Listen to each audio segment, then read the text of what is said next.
La pluie tombait doucement sur les vitres immenses du manoir, dessinant des lignes argentées qui glissaient lentement vers le sol.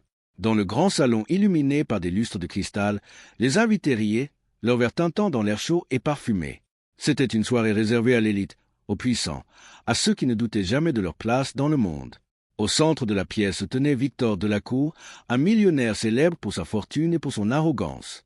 Son costume parfaitement taillé reflétait la lumière dorée, et son sourire suffisait à faire taire toute la salle. Pour lui, la vie n'était qu'un jeu où il gagnait toujours. Près de la porte, presque invisible parmi les ombres, une jeune employée observait la scène. Elle s'appelait Élise. Elle portait un simple uniforme noir et blanc, ses cheveux bruns attachés rapidement derrière sa tête.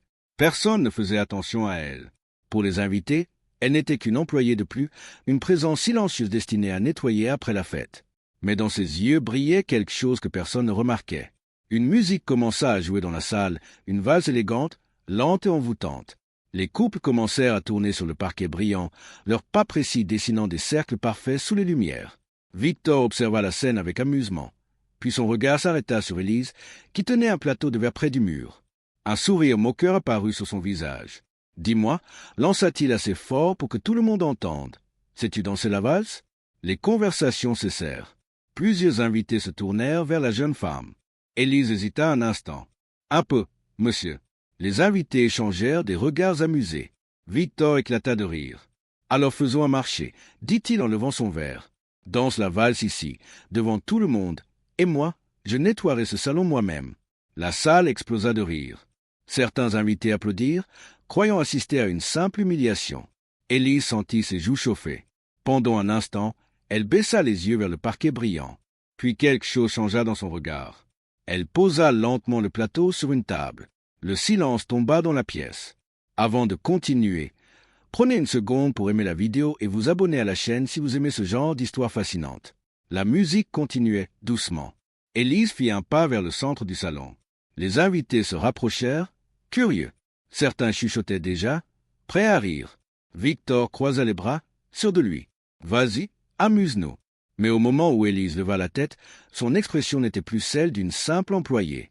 Et quand son premier pas glissa sur le parquet, parfaitement synchronisé avec la musique, plusieurs invités cessèrent de sourire, parce que ce mouvement n'avait rien d'amateur.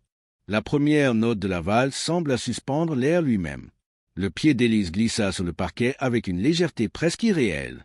Son mouvement était fluide, précis, comme si la musique vivait déjà dans son corps depuis toujours. Elle tourna lentement, la main légèrement levée, et le tissu simple de son uniforme suivit la rotation avec une élégance inattendue. Un murmure parcourut la salle. Les invités qui s'attendaient à rire restèrent immobiles, leur sourire figé. Ce n'était pas la danse maladroite d'une employée essayant d'impressionner. Non, chaque pas était parfaitement placé. Chaque pivot dessinait un cercle gracieux sur le sol brillant. Victor Delacour fronça légèrement les sourcils. « Intéressant », murmura-t-il pour lui-même. Élise continua. Elle semblait oublier la salle, oublier les regards, oublier même la présence du millionnaire. La valse l'emportait ailleurs.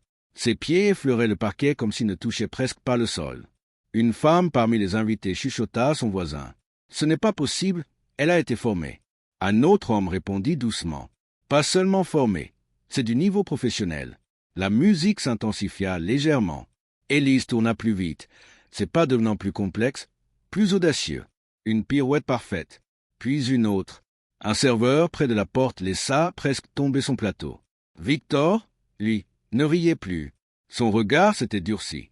Il observait chaque mouvement avec une attention nouvelle, comme si quelque chose dans cette scène lui échappait.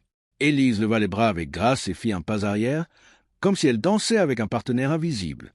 Le rythme de la valse semblait suivre son corps, pas l'inverse. Les invités commencèrent à applaudir doucement, puis de plus en plus fort. Mais soudain, quelque chose d'étrange se produisit. Un vieil homme assis près de la cheminée se redressa brusquement dans son fauteuil. Il fixait Élise avec des yeux écarquillés. « Attendez » murmura-t-il. Personne ne l'entendit d'abord. La danse continuait, de plus en plus captivante. Le vieil homme se leva lentement, comme s'il venait de reconnaître un fantôme du passé. « Impossible » dit-il plus fort. Victor tourna la tête vers lui. « Qu'y a-t-il, Bernard ?» Mais Bernard ne regardait plus Victor. Ses yeux restaient fixés sur Élise, qui venait d'exécuter une rotation parfaite avant de s'arrêter une seconde au centre du salon. Cette danse, souffla-t-il. Les invités commencèrent à remarquer son trouble. Je connais cette danse. La musique ralentit légèrement, et Élise fit un pas gracieux vers l'avant. Le vieil homme pâlit. C'est exactement la même technique, la même signature. Victor plissa les yeux. De quoi parlez-vous? Bernard avala difficilement sa salive. Puis il prononça un nom que personne dans la pièce n'avait entendu depuis des années. Et au moment précis où ce nom sortit de sa bouche, Élise s'immobilisa. Le silence tomba sur le salon comme une couverture lourde. Le nom que Bernard venait de prononcer resta suspendu dans l'air, presque irréel. Camille Moreau. Quelques invités échangèrent des regards confus. Mais d'autres, plus âgés, pâlirent immédiatement. Ce nom appartenait à une légende. Il y a des années, Camille Moreau était la danseuse la plus brillante de Paris. Une étoile des plus grandes scènes, admirée pour une grâce presque surnaturelle. On disait que lorsqu'elle dansait une valse, le public retenait son souffle jusqu'à la dernière note. Puis un jour, elle avait disparu. Pas d'adieu, pas de dernière représentation. Rien, comme si elle s'était évaporée du monde. Bernard avançait maintenant lentement vers le centre du salon, les yeux toujours fixés sur Élise. « C'est impossible, murmura-t-il. Personne ne danse la valse comme ça, sauf elle. » Victor fronça les sourcils. « Vous voulez dire que cet employé copie une vieille danseuse ?» Bernard secoua la tête. « Non, ce n'est pas une copie. » Il montra les pieds d'Élise. « Regardez ces pivots. La manière dont elle pose son talon avant la rotation.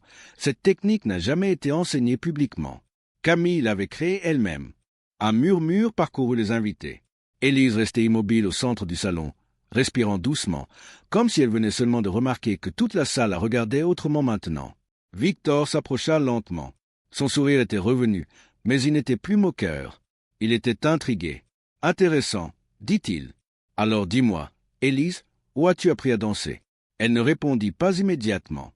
Ses yeux se posèrent brièvement sur le parquet brillant, puis sur les lustres suspendus au plafond, comme si ce salon lui rappelait quelque chose. « Il y a longtemps, dit-elle finalement. » Bernard s'approcha encore. « Qui t'a appris ?» Un silence.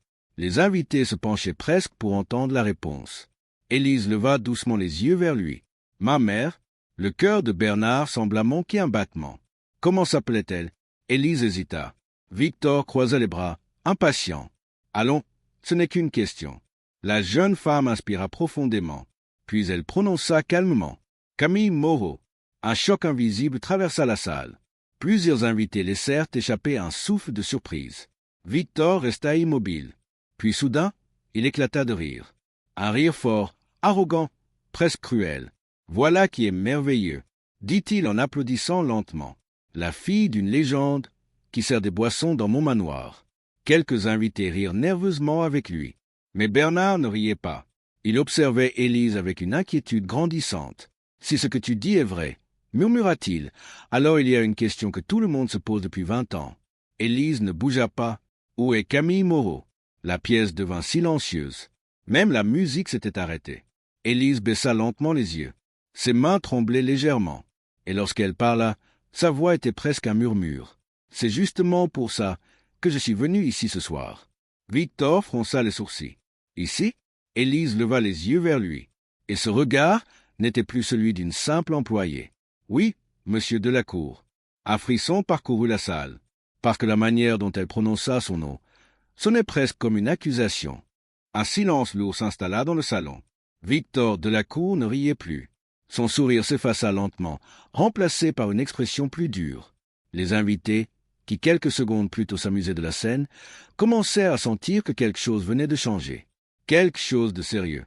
Une accusation, répéta Victor d'une voix calme mais froide. Voilà qui devient intéressant. Il s'approcha d'Élise, lentement, ses chaussures résonnant doucement sur le parquet brillant. Fais attention à ce que tu dis, jeune fille. Les histoires dramatiques sont très populaires, mais elles peuvent aussi être dangereuses. Élise ne recula pas. Ses yeux restaient fixés sur lui avec une détermination tranquille qui surprit plusieurs invités.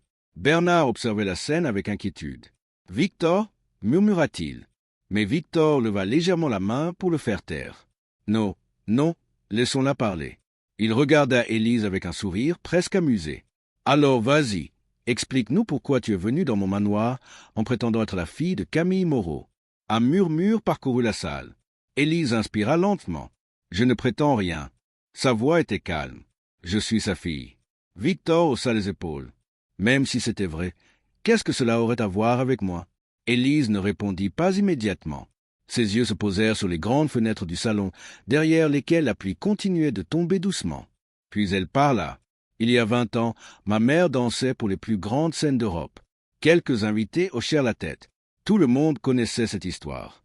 Puis elle a reçu une invitation très spéciale. Victor resta immobile. Une invitation à une soirée privée dans ce manoir. Le murmure dans la salle devint plus fort. Bernard pâlit légèrement.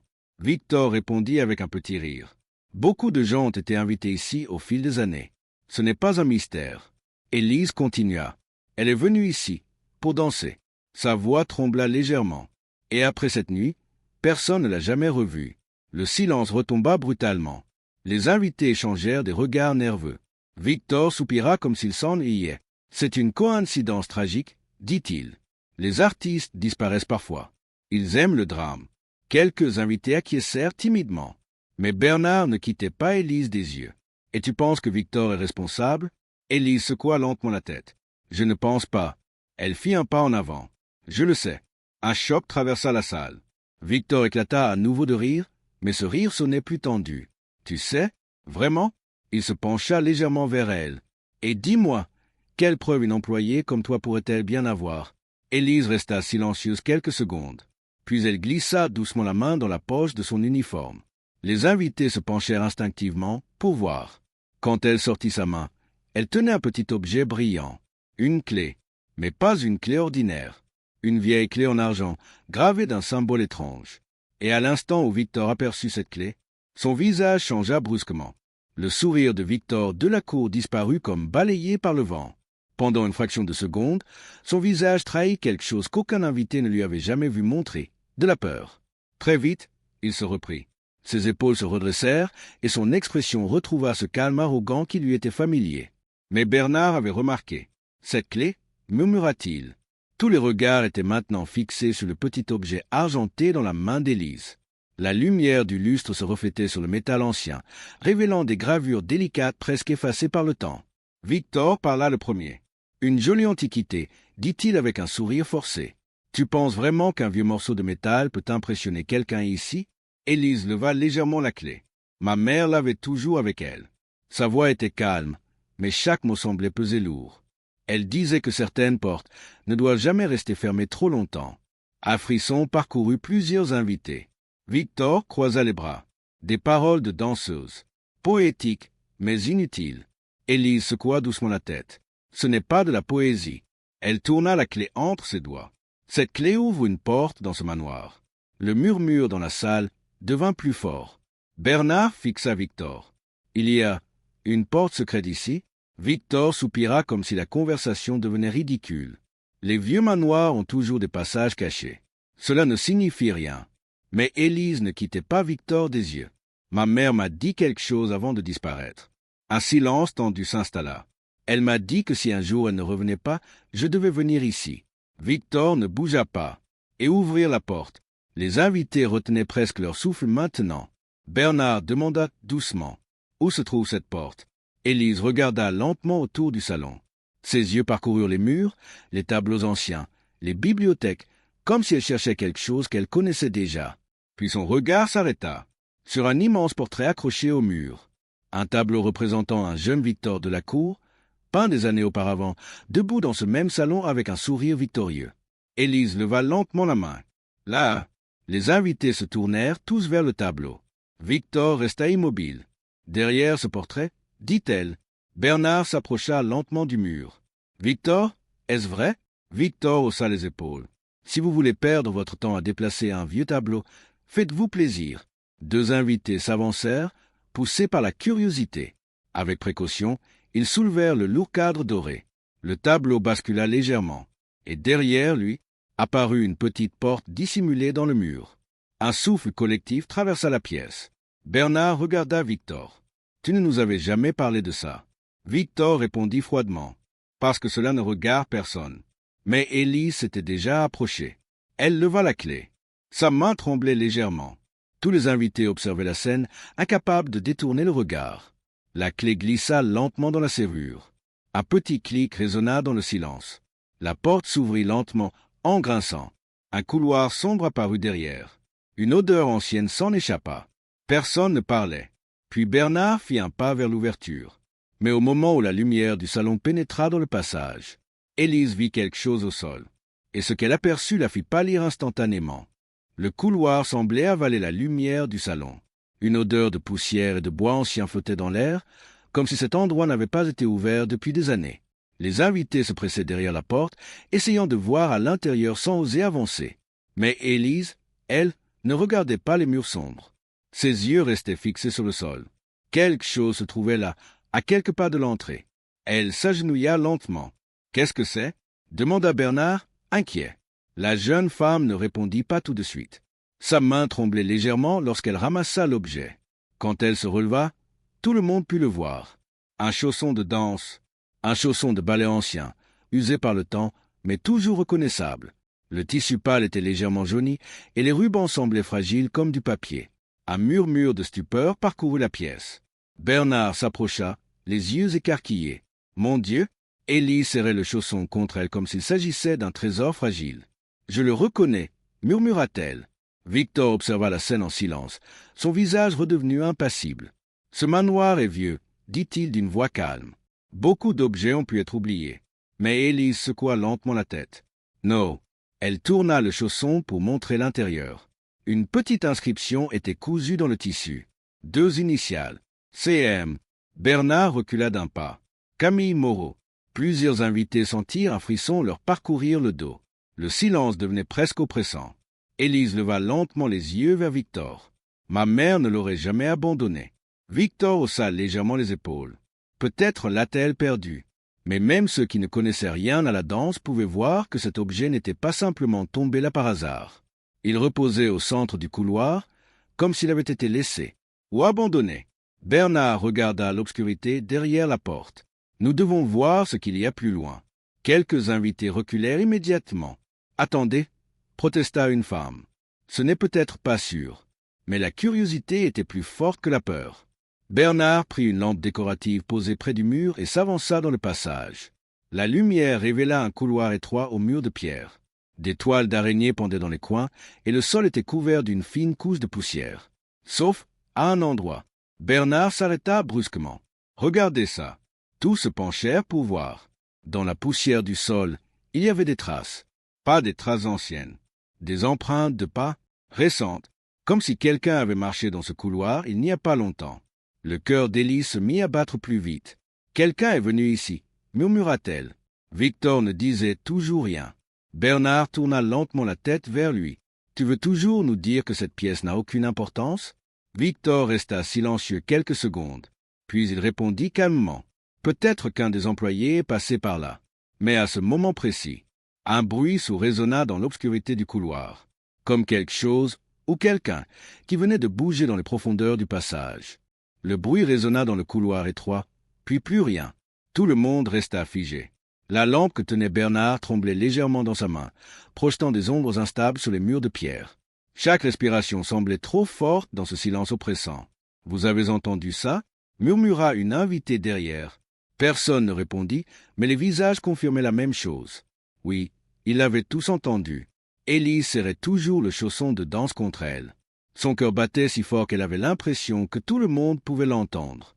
Le bruit venait de plus loin dans le passage, comme si quelqu'un ou quelque chose se trouvait au fond. Bernard fit un pas prudent dans le couloir. La poussière craqua sous sa chaussure. « Il y a quelqu'un » appela-t-il. Sa voix résonna contre les murs de pierre. Aucune réponse. Victor restait près de l'entrée, les bras croisés, observant la scène avec un regard difficile à lire. « Ce manoir fait souvent des bruits étranges, » dit-il calmement. « Les vieilles structures travaillent. » Mais même lui semblait moins sûr qu'avant. Bernard leva la lampe un peu plus haut et avança encore. La lumière révéla que le couloir continuait sur plusieurs mètres avant de tourner légèrement à droite. Sur les murs, on voyait d'anciens crochets de métal, peut-être utilisés autrefois pour suspendre des lanternes. Élise inspira profondément. Puis, malgré les regards inquiets derrière elle, elle entra dans le passage. « Élise, attends, dit Bernard. » Mais elle secoua doucement la tête. « Si ma mère est venue ici, je dois voir jusqu'au bout. » Ses pas étaient lents, prudents. Le silence du couloir semblait avaler chaque mouvement. Les invités hésitaient, mais plusieurs d'entre eux finirent par suivre à distance, poussés par la curiosité. Victor resta le dernier près de la porte secrète. Pendant un instant, il observa le passage sombre, puis lui aussi entra, fermant presque complètement la porte derrière lui. Personne ne remarqua ce geste. La petite procession avançait maintenant dans le couloir poussiéreux. Soudain, Bernard s'arrêta. « Regardez !» La lumière de la lampe éclairait quelque chose sur le mur. Une série de photos anciennes. Des photographies en noir et blanc, accrochées dans des cadres simples. Élise s'approcha lentement. Sur la première photo, une salle de bal ancienne. Sur la deuxième, un groupe de danseurs élégants. Et sur la troisième, son souffle se coupa. La photo montrait une femme au milieu d'une scène, capturée dans un mouvement parfait de valse. Ses bras étaient levés avec grâce. Ses yeux brillaient. Élise reconnut ce visage immédiatement. « Maman !» Les invités observaient la photo avec stupéfaction. Bernard fronça les sourcils. Pourquoi ces photos seraient-elles cachées dans un passage secret? Mais ce n'était pas tout. Il y avait d'autres cadres plus loin. Des dizaines. Comme une galerie secrète. Élise s'avança encore. Puis elle remarqua quelque chose d'étrange. Sous chaque photo, il y avait une date. Elle regarda la première, la deuxième, la troisième. Son cœur se serra, parce que sous la photo de Camille Moreau, il y avait une autre date, la date exacte de la nuit où elle avait disparu. Et juste à côté de cette photo, il y avait un autre cadre. Mais celui-ci était vide. La lumière de la lampe tremblait sur le mur de pierre. Tous les regards étaient fixés sur ce cadre vide. Il était identique aux autres, même bois ancien, même taille, même petite plaque dorée en bas. Mais à l'intérieur, il n'y avait aucune photo, juste un fond sombre. Bernard s'approcha lentement. « C'est étrange, » murmura-t-il. Élise sentait son cœur battre plus vite. Elle regardait les autres cadres, puis revenait toujours à celui-ci. Quelque chose n'allait pas. « Regardez la plaque, » dit-elle doucement. Bernard leva la lampe. Sur la petite plaque dorée, un nom était gravé. Mais la gravure semblait récente, comme si elle avait été ajoutée bien après les autres. Les invités se penchèrent pour lire, puis plusieurs d'entre eux reculèrent légèrement, parce que le nom gravé sur la plaque était « Élise Moreau ». Un silence glacial envahit le couloir. Élise resta immobile, les yeux fixés sur la plaque. « Non », murmura-t-elle. Bernard tourna lentement la tête vers Victor. « Victor, qu'est-ce que cela signifie ?» Le millionnaire restait quelques pas derrière, son visage plongé dans l'ombre. La lumière de la lampe n'éclairait qu'une partie de ses traits. « Cela signifie, dit-il calmement, que certaines coïncidences sont très intéressantes. » Élise leva brusquement les yeux vers lui. « Vous saviez que je viendrais ici. » Victor ne répondit pas immédiatement. Un léger sourire apparut au coin de ses lèvres. Je me demandais quand cela arriverait. Les invités échangèrent des regards troublés. Bernard fronça les sourcils. « Attends, tu veux dire que tu savais qu'elle était la fille de Camille ?» Victor fit quelques pas dans le couloir, s'approchant du mur de photos. Il passa lentement sa main sur le cadre de Camille Moreau. « Ta mère était exceptionnelle. » Sa voix avait changé. Elle était presque nostalgique.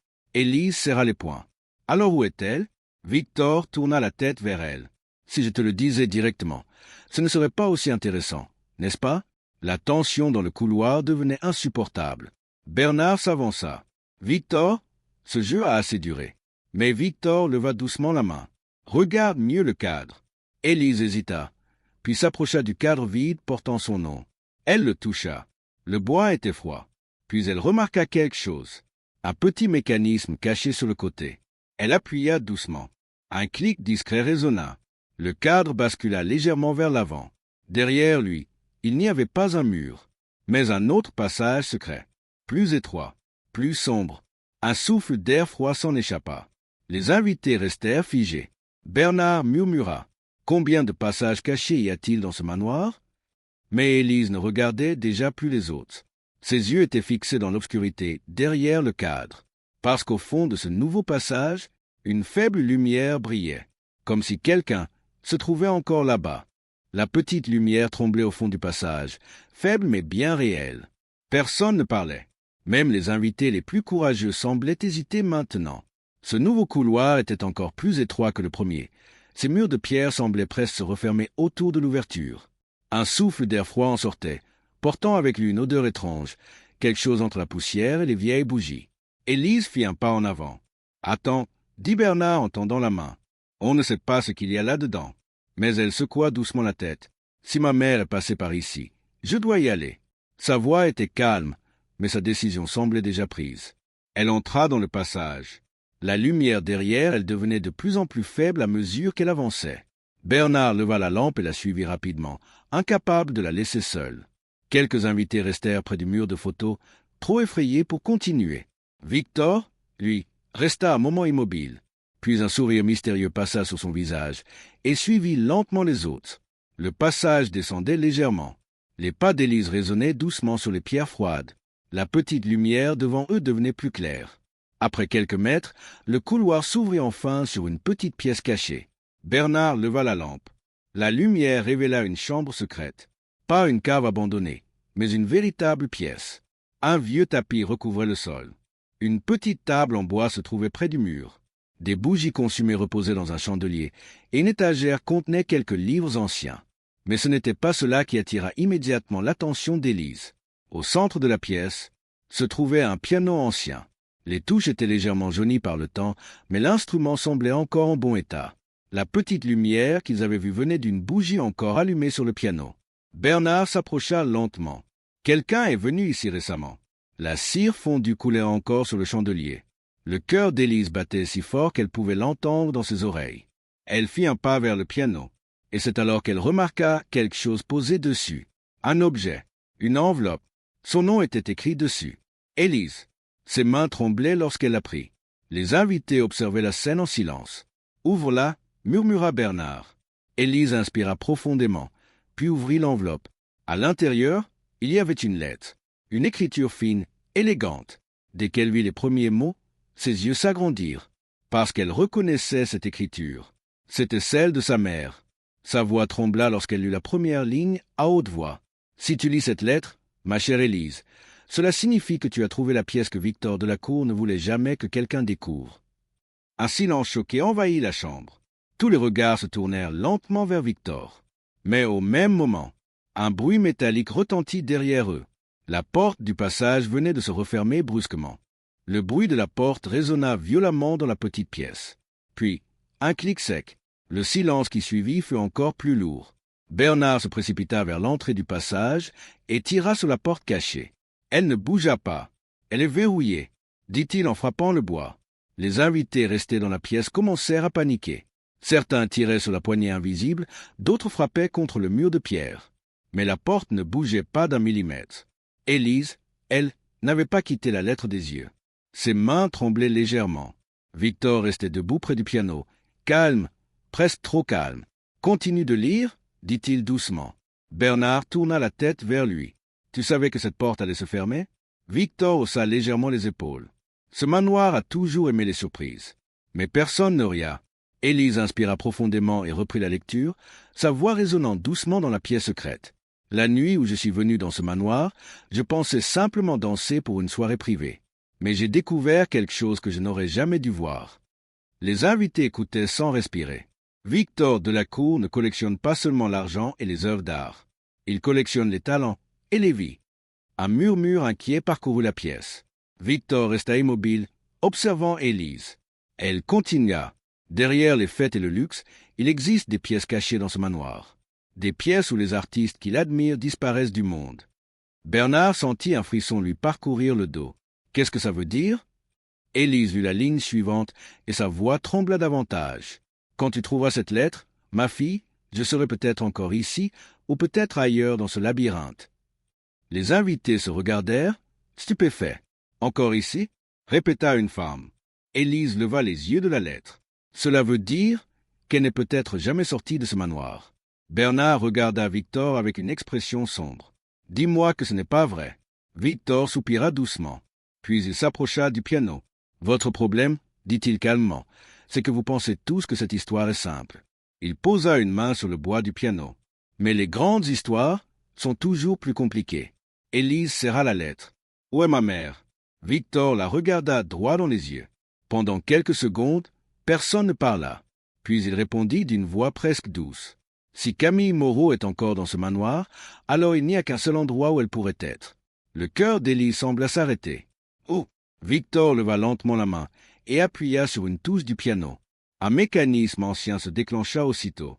Le sol de pierre vibra légèrement. Puis, lentement, une partie du plancher près du piano commença à glisser. Un escalier caché apparut, descendant profondément dans l'obscurité. Un air froid remonta des profondeurs. Les invités reculèrent instinctivement. Bernard murmura « Mon Dieu !» Mais Élise ne bougeait pas. Elle regardait l'escalier sombre.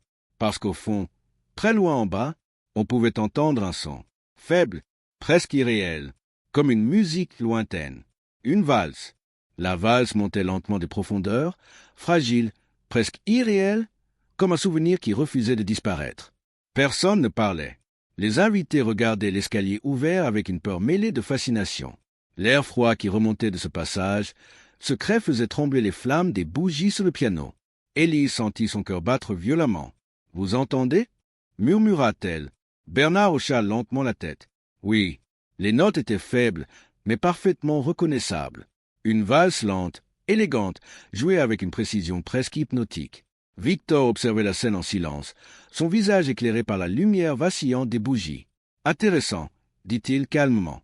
Élise tourna brusquement la tête vers lui. « Vous saviez. » Ce n'était pas une question. Victor ne répondit pas.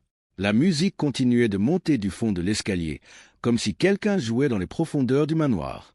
Bernard prit la lampe. « Il faut descendre. » Plusieurs invités reculèrent immédiatement. « Non, » protesta une femme. « C'est de la folie. » Mais Élise avait déjà posé le pied sur la première marche. La pierre était froide sous sa chaussure. L'escalier descendait en spirale, étroit et ancien, creusé directement dans la roche. Chaque pas résonnait doucement dans le silence. La valse devenait plus claire à mesure qu'il descendait. Bernard suivait juste derrière elle, levant la lampe pour éclairer les marches. Victor venait ensuite, son calme étrange contrastant avec la tension des autres. Les marches semblaient interminables. Puis soudain, l'escalier se termina. Ils arrivèrent dans un couloir souterrain. Les murs étaient plus lisses ici, comme si cet endroit avait été aménagé autrefois pour être habité. Des lanternes anciennes étaient accrochées au mur, certaines encore faiblement allumées. La musique venait du bout du couloir. Une lumière douce brillait sous une porte entr'ouverte. Le cœur d'Élise battait si fort qu'elle avait l'impression qu'il allait exploser. Elle s'approcha lentement. Chaque pas semblait durer une éternité. Bernard murmura derrière elle « Fais attention !» Mais Élise ne pouvait plus s'arrêter maintenant. La valse continuait, douce, parfaite, vivante. Elle arriva devant la porte. La lumière chaude de l'autre côté éclairait légèrement le couloir sombre. Sa main trembla lorsqu'elle poussa lentement la porte. Les gonds grincèrent doucement. La pièce derrière était éclairée par plusieurs bougies. Au centre se trouvait un vieux gramophone. Le disque tournait lentement, laissant échapper la valse qui remplissait la pièce. Mais ce n'était pas cela qui fit s'arrêter le souffle d'Élise. Près du gramophone, il y avait une chaise. Et sur cette chaise, quelqu'un était assis. Une silhouette immobile, les cheveux longs, la tête légèrement inclinée. Comme si cette personne écoutait la musique depuis très longtemps. Le cœur d'Élise se serra. Elle fit un pas tremblant dans la pièce. « Maman » murmura-t-elle. La silhouette ne bougea pas. Les bougies éclairaient faiblement son visage. Et au moment où Élise s'approcha encore, la chaise grinça légèrement. La silhouette commença lentement à se lever. La silhouette se leva lentement. Le cœur d'Élise battait si fort qu'elle n'entendait presque plus la musique du gramophone.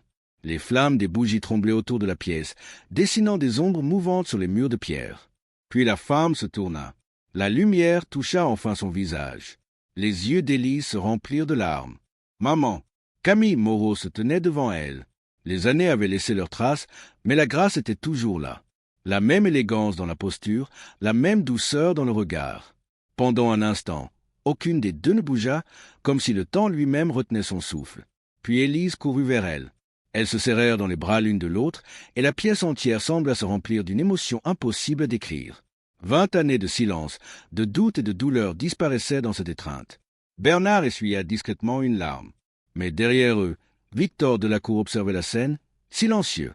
Camille leva finalement les yeux vers lui. « Tu vois, Victor » murmura-t-elle calmement. La vérité finit toujours par danser jusqu'à la lumière. Les invités attendaient, suspendus à chaque mot. Victor resta immobile quelques secondes. Puis, lentement, il soupira. « Peut-être, » dit-il. Son regard parcourut la pièce secrète, les bougies, le gramophone, les visages bouleversés. Mais les gens aiment aussi les illusions. Camille fit un pas en avant. Tu as enfermé des talents, des rêves, des vies entières dans ton ombre. Victor secoua la tête. Non, je les ai protégés du monde qui les détruit. Un silence tendu suivit. Puis Camille regarda Élise. Un sourire doux apparut sur son visage. Mais ce soir, la musique change. Elle se tourna vers le gramophone et souleva doucement l'aiguille. La valse s'arrêta. Le silence remplit la pièce. Au même moment, on entendit au-dessus d'eux des voix lointaines et le bruit de plusieurs pas rapides. Les invités restés dans le manoir avaient appelé les autorités. Le monde extérieur arrivait enfin. Victor comprit immédiatement. Il observa Camille, puis Élise, et pour la première fois, le millionnaire arrogant sembla simplement fatigué. Peut-être que certaines histoires doivent se terminer, dit-il doucement. Mais Élise secoua la tête. Non. Elle regarda sa mère, puis les escaliers menant vers la lumière. Les vraies histoires ne se terminent pas. Elles continuent. Quelques mois plus tard, l'ancien manoir ouvrit ses portes à nouveau. Mais cette fois, ce n'était plus un lieu de secret. C'était devenu une école de danse. Dans la grande salle illuminée, des jeunes artistes répétaient leurs pas avec passion. Et au centre du parquet, deux silhouettes dansaient ensemble une valse parfaite. Camille et Élise, comme deux étoiles enfin réunies, brillantes, libres et impossibles à faire disparaître. Étincelles,